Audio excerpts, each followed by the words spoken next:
Did you have this super incredible manager that had been working for you for so many years and you were able to just slowly give them more responsibilities? How did that work? Yeah. I think it's making good hiring decisions and then having good processes and protocols in play so that they have a map to follow, I guess you would say. So I tend to keep employees longer by not being in there every day. But yeah, so like one of my managers now has been with me for 12 years. Uh, Wow, that is like nearly unheard yeah, of in the pet yeah. industry.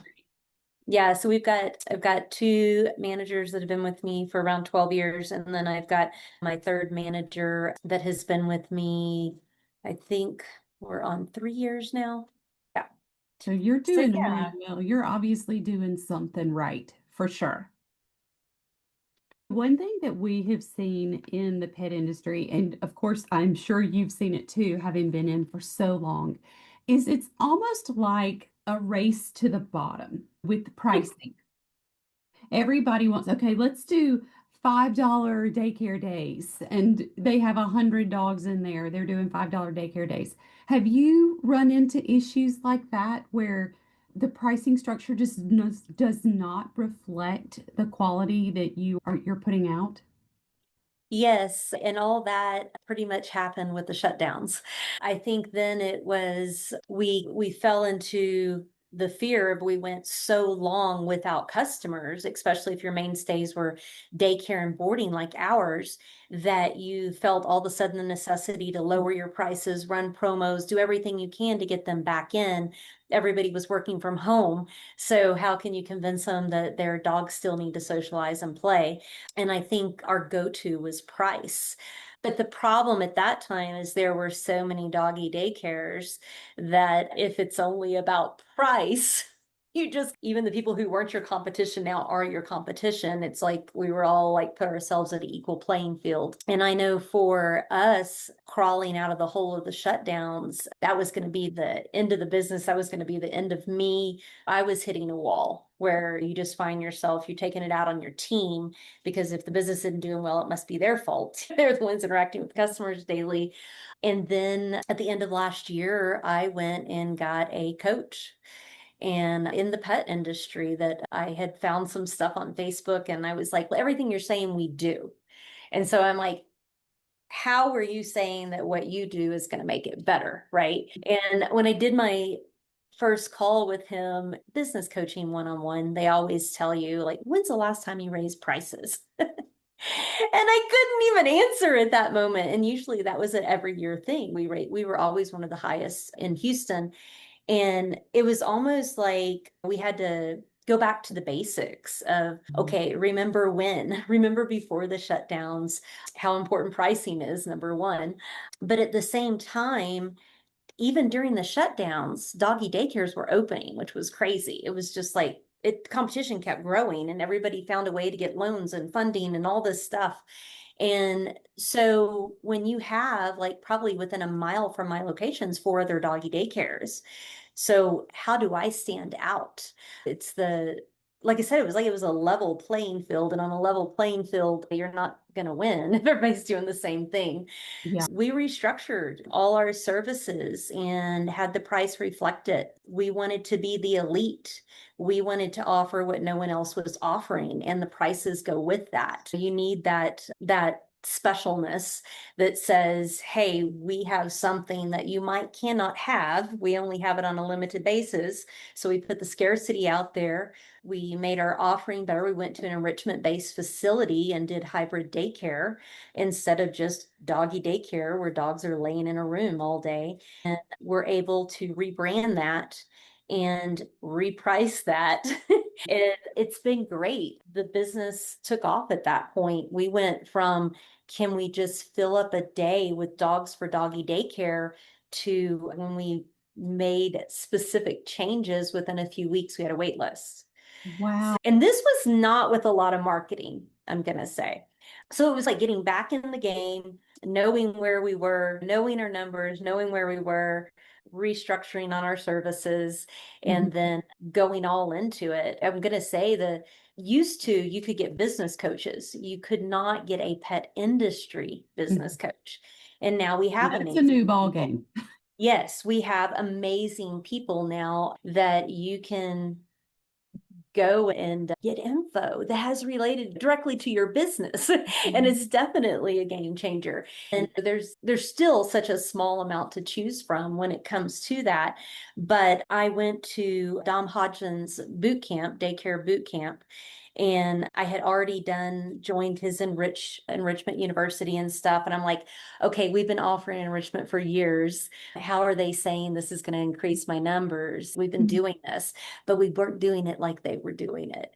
Were And they teaching you how to make structural changes in your room ev- or? everything Ah, from pricing to offerings to all inclusive with enrichment. And we were able to be able to roll that out to our customers that said, hey, we love taking care of your dogs and they come every day for doggy daycare, but we want to work their minds. We want to work all their senses. We want dogs to get to be dogs. So we rolled out what's called now Enrichment Academy, and that is our hybrid daycare.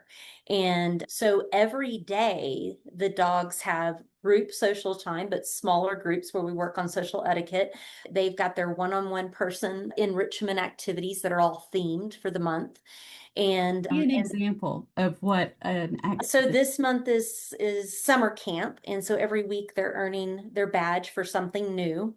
So when the customers come in, we have two options for our customers to choose from for the game or activity they'd like their dog to participate in that day. And it also includes their daily snack. So they have downtime in our meditation area. That's also where they do their snack time. They have their one-on-one time. And then they'll do, depending on the day of the week and what's going on, they'll do anywhere from 3 to 6 social etiquette groups a day. The one thing the customers came back and they're like, okay, but you're crating my dog a portion of the day and everything, but my dog's more tired. And Mhm. it's because we're working their Their minds. They're not brain. just sitting Yes. stagnant in a room. Yeah. And not only is that boring for the dogs, it's boring for the human that's having to be in there with them because that's usually your highest turnover is your daycare person Yeah. because it is just a boring stand on your feet, clean up pee and poo job. So Yeah. Poke them we, with a broom and start yeah. going. So yeah, we changed Yes. it all. And a few of the key changes besides changing our service and price, because we immediately went up $15 a day. So Wow, that's it huge for daycare it to was a have that big kind of deal. increase. Yeah. But we also, one of the big things we did that I was scared to do, but there were people at boot camp saying, oh, yeah, we did it. It worked. The boot camp was really an awesome thing because there were like 30 of us that had our businesses for 10 plus years. And so you think you've seen it all, done it all, you know what works and what doesn't work. And then you have someone telling you need to go to membership only. They cannot pay as they go. You're no longer selling packages. And if they're not a member of the club, they can't come to your business. And that was a big thing. And if you think about it, coming out of the hole. Yeah. And we're like, we can't lose customers. We're letting them do everything. We had memberships, we had packages, we had pay as you go. Like anything you could need, we're going to provide it for you and your finances. But they were like, if you're going to offer an elite service that no one else is offering and you got the price to go with it, there needs to be that scarcity of it, and they have to be a member of the club. After we rolled out our membership only, along with all the stuff that we did, it was process because we first rolled out all the new stuff and then said, okay, and now it's membership only. But within 2 weeks, we had a wait list because for our customers, we were going to not immediately take our current customer base up $15, but we gave them 2 weeks to decide which membership they wanted and to use up any packages. And then they would have to be a member or they would have to go away. And to sell that to your team, because they're like, how am I going to tell the customers? How am I going to tell the customers? I'm like, well, if we roll it out correctly, it's not going to matter. They understand that we have to be a viable business. It's not that we don't want to help them and take care of everybody, but for at our rent rate and our payroll rates and everything else, we've got to charge this pricing. We've got to go elite and we've got to make this a special service. It's not going to be for everyone. And the thing is, there's a need and a want for that right now because anybody can go to doggy daycare. But to have something special and different, it's like when doggy daycare rolled out 21 years ago when I Right. started the business. It was like taking money passively. Everybody wanted in on it because it was this new thing. And that's where I think a lot of people who are hitting a wall and their business isn't doing well with their doggy daycare, they've got to make a change. And they've got to be that new great thing that Mhm. everybody wants to be a part of. And when you do that, you can charge for that and you can set whatever rules you want to with that. So you have a limited number of memberships that you give out. Yeah, so we have when what we did with our current customer base was we said you need to let us know what days of the week you're coming Mm. because to be able to hold those days, we have to know now. Otherwise, we can't guarantee you a spot. It used to be everybody just had got to the point after the shutdowns that everybody was just showing up whenever and we'd do anything to take the money, right? But now for us to be able to do this whole process of one-on-one time with the dogs and get all that done, we can't have a surprise 10 extra dogs. Right. So this way, everybody's paying monthly, whether they use it or not. And so we can keep our payroll standards Mhm. that we try to pay well. To be able to do that, you've got to know that money's coming in every month. So whether they come in Right. or not, they pay to hold their spot. But that's their only option now. And so that's been a big game changer for the daycare side of the house. That is really interesting. If they can't come, say they're scheduled for Monday, Wednesday, Friday, they can't come on Wednesday, can they swap it for another day or they just They miss can out? check and make sure there's availability. So what we usually try to do for boarding, okay, because we do cage-free boarding for our academy dogs, when they're boarding, we make room for that. We accommodate and say, okay, we could have up to 5 extra dogs. But other than that, they need to stick to their days. They can add days if we have availability. And then, like I said, if they're boarding, that changes up their days. We do allow that. Gotcha. That is really interesting. And you said you have different membership levels or tiers. Is it based on how many days they come, or how does that work? We have it you from each level. So we have a platinum and a diamond, and we'll be rolling out something else as well. So we can have a good, better, and best option. But the platinum is your starting level, and then diamond's the upper level. And so diamond, they get more perks with diamond. They pay more and Mm. they get more perks with diamond. So even like when after they've passed our process to join the club, then we send them special gifts. They get a cutting board for the humans, and then they get a Mhm. dog bowl with the dog's name on it. And Oh, we try to make it special and elite to be a member of the Diamond Club. yeah. So yeah, and that's what I'm saying. It's a continuing thing because we rolled out the good, better, and now we got to roll out the best because you always have that small percentage of customers that want the best of the best and something that everybody else can't have. And that's with everything what we're catering to. And we've been working on this since December and revenues have definitely increased. But even like with boarding now, you're required to select an enrichment package. So no matter what, your dog has to do an activity when they board with us. So instead of increasing our boarding rates, we increase that amount by they have to purchase package 1, 2, or 3 when they board their dogs. And it's a daily add-on that they have Ah, to do. So it helps revenues, but then also is better for the helps the dog to animal. get out of the Yeah. dog suite more and brings our barking levels down and everything else and makes it a more peaceful facility. You always had the percentage of people that added something for their dogs, but then you had the percentage that didn't. They just wanted to go as cheap as possible. And that's not our customer anymore. Right. And I think that's the hardest mindset is to think when you make changes, you're going to lose a few customers or you're going to hear those complaints. We had some that complained and then they went nowhere. They stayed. Probably Full love it charge. now. Yeah, we had every excuse in the book. And like I said, we're doing it in a three-step process on raising the current customer base, but we still have new customers coming in with that pricing, no problem. And it's because of what we're offering. It's something elite, it's something different. They know it's great for their dog. Yeah, And so they want to join the Mutt House instead of pay 15 less a day and go be somewhere part of the else. family. Yeah. How do Mhm. you find your customers? What one of the most important things, anybody listens and says, Word. how are we if Yeah. you're getting ready to open a location, right? You need that drive-by traffic. This location, we used to have three locations, but in thank God in 2019 we let the leases run out on two. So that before 2020 happened, I only had to deal with one. But location is definitely important for drive-by traffic if you're looking to open a new location. But on top of that, between social media and customer referrals, ensuring that we have a good organic place on Google when people search for the services, that's definitely a big deal for new customers. And even taking for social media, a lot of stuff like the for your neighborhood HOA groups and stuff, a lot of them will let you share posts on there twice a month for your business oriented Mm. stuff. And so we ensure we're doing that and keeping that information local as well. Because usually for doggy daycare, the higher percentage of your customer base is within just a few miles of you.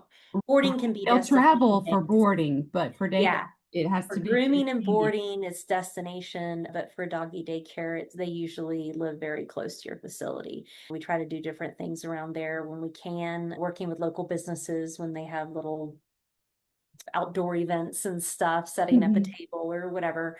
But yeah, it's even though we've been in business 21 years, you're still gonna have people who have no idea who we are. So Right. it's constant marketing. Gosh, it sounds like you're doing such a great job.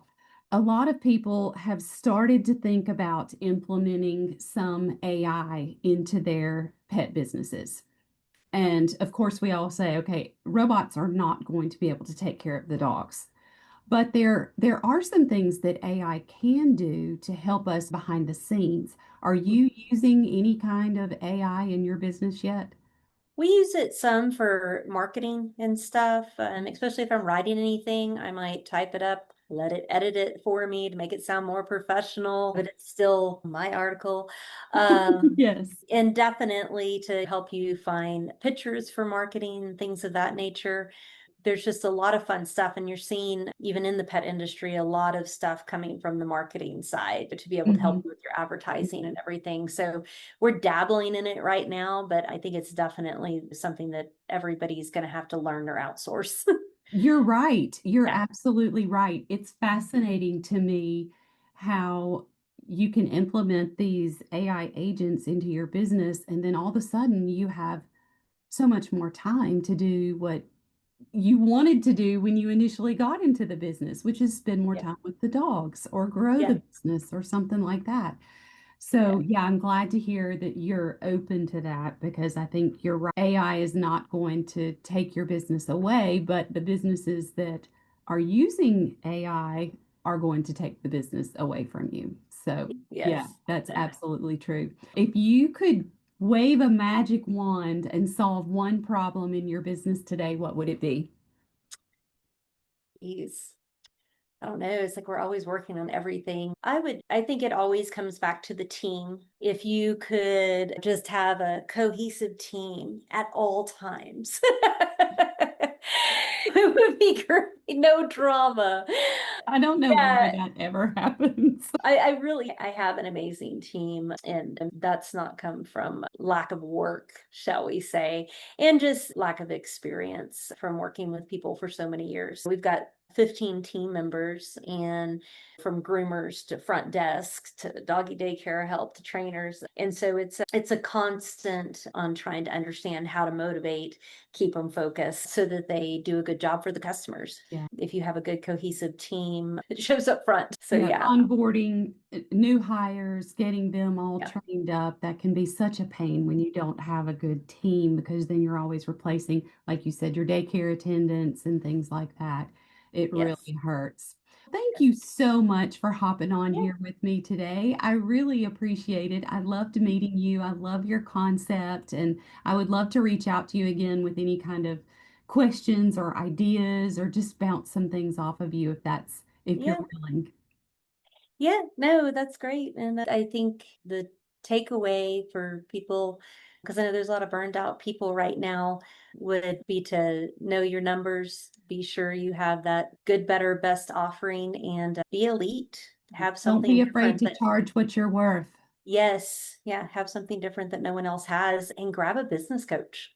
It doesn't Oh, matter yes. how long you've been in business. Yeah, Dom, Candace, there's a bunch of them out there right now that are doing some amazing things working right. with the Right. pet industry.